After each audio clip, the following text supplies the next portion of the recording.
¿Ustedes saben cómo se le conoce a este fruto que tengo a mis espaldas?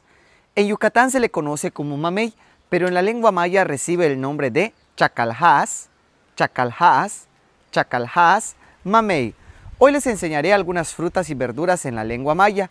Es por ello que continuamos con el tomate. Y en maya se dice pac, tomate.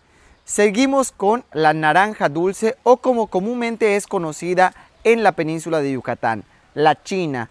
Y en maya se dice chujucpacal, chujucpacal, chujucpacal, naranja dulce o la china. Continuamos con la sandía, que en la lengua maya se dice de la siguiente manera: chacbojonja, chacbojonja, chacbojonja, sandía.